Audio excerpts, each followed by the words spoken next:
మీ car EMI కట్టలేకపోతున్నారా? మీ car EMI మేము కడతాం. ఈ నెంబర్కి కాల్ చేయండి. వాళ్ళిద్దరు ఫ్రెండ్స్, ఒకే స్కూల్ ఒకే క్లాస్, ఏదైనా కలిసి చేసేవాళ్ళు. అలానే కలిసి ఇంటి నుంచి వెళ్లిపోయేవారు. స్కూల్ కని వెళ్లిన ఇద్దరు విద్యార్థులు ఇంటికి తిరిగి రాలేదు. బట్టలు మార్చుకుని వెళ్లిపోయారు. పిల్లలు ఎక్కడికి వెళ్లారో అర్థం కాక తల్లిదండ్రులు బోర్మంటున్నారు. ఇంతకీ బాలికలు ఎక్కడికి వెళ్లారు? ఏం జరిగింది?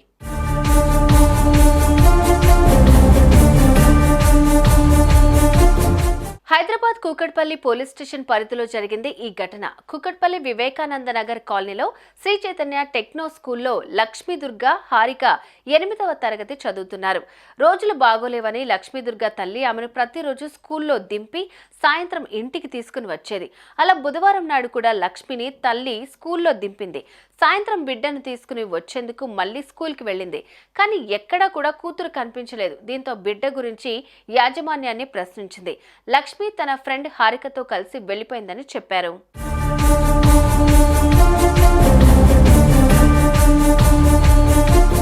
తోటి విద్యార్థులు, తల్లిదండ్రులు, స్కూల్ టీచర్లు కలిసి లక్ష్మి, హారికల కోసం వెతికారు. కానీ ఎక్కడా వారి ఆచూకీ లభించలేదు.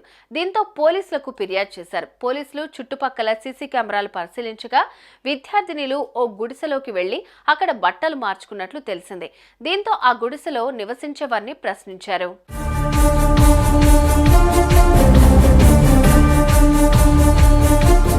ఇద్దరూ కలిసి ఎక్కడికి వెళ్లారు అనేది క్లారిటీ లేదు. పోలీసులు విచారణ చేపట్టారు.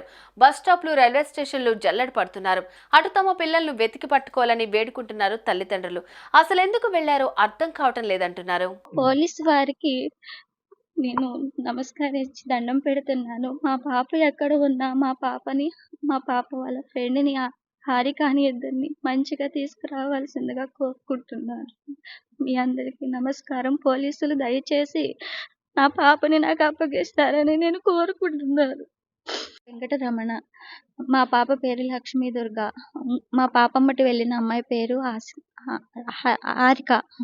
వీళ్ళిద్దరూ నేను ఉదయం 8:20కి స్కూల్లో మార్నింగ్ దింపొచ్చాను. నేనే తీసుకుని వస్తాను. ఈవినింగ్ అదే రోజువారీగా 5:30 టైంలో తీసుకొద్దామని నేను 5:30కి స్కూల్కి వెళ్ళాను.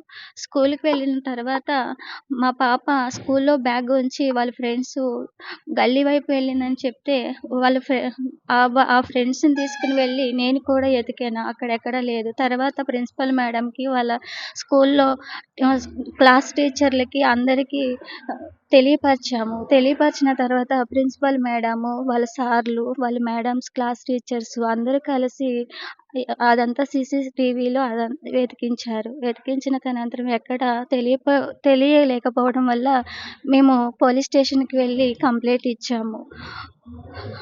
దయచేసి మా పాప ఎక్కడ ఉన్నా మాకు ఎతికి ఇవ్వాల్సిందిగా మీ అందరికీ కోరుకుంటున్నాను. నమస్కారం అండి. మీ పాప ఏ క్లాస్ అమ్మా? 8th class, C3 batch. దేనిలో చదువుతారమ్మా? శ్రీ చైతన్య స్కూల్లో. అంటే మీ పాప ఒక్కరేనా, ఎవరైనా ఉన్నారమ్మా మీ పాపతో పాటు? హారిక అనే అమ్మాయి, మా పాప ఇద్దరు కలిసి వెళ్ళారు సార్. ఈ మీ రోజు పాప ఫ్రెండ్ అమ్మా, క్లాస్మేట్ ఇద్దరు. హారిక ఎవరి మీద ఏ అనుమానాలు లేదండి. కానీ మాకు కూడా ఎలాంటి అనుమానం కూడా లేకపోకుండా వెళ్ళిపోయారు వాళ్ళు. పిల్లలు వచ్చారు సార్. ఇద్దరు వచ్చి డ్రెస్ చేంజ్ చేసుకున్నారు. చేంజ్ చేసుకుంటామంటే చేసుకోండి అమ్మా అన్న. ఆంటీ ఇబ్బందిగా ఉందా అంటే చేసుకోండి అని చెప్పినాము. స్కూల్ నుంచి వచ్చి 5:30కి వచ్చి చేంజ్ చేసుకుంటామంటే చేసుకోండి, మాకు ఇబ్బంది ఉందా అంటే సరే చేసుకుంటా అన్నాము. వాళ్ళు డ్రెస్ చేంజ్ చేసుకొని అక్కడ వెళ్ళిపోయిండ్రు. ఇంకా ఇటు సైడ్ వెళ్ళిపోయారు. ఇంకా అంతే. ఏ టైంకి వచ్చారండి? 5:30కి. ఎంతమంది వచ్చారమ్మా? ఇద్దరు. ఎవరు రాలేదు వాళ్ళతోటి? ఎవరు రాలేదు. ఆ టైంలో ఎవరెవరు ఉన్నారమ్మా వాళ్ళని చూసిన వాళ్ళు? మేము ఇద్దరు పనోళ్ళు. వాళ్ళు లేడీసే. ఆ పిల్లల వయసు మీకు తెలిసి ఎంత ఉండొచ్చమ్మా? తెలియదు సార్ వయసు, కానీ చిన్న పిల్లలే, చిన్న ఏజే. ఎటు వెళ్లారు? ఎందుకు వెళ్లారు? ఎవరైనా తీసుకుని వెళ్లారా? వాళ్లే కావాలని వెళ్ళిపోయారా? విద్యార్థినుల అదృశ్యం వెనుక ఎన్నో ప్రశ్నలు తలెత్తుతున్నాయి. పోలీసులు విచారణ వేగవంతం చేసి చిన్నారులను పట్టుకుని కుటుంబాలకు అప్పగించాలని కోరుకుందాం.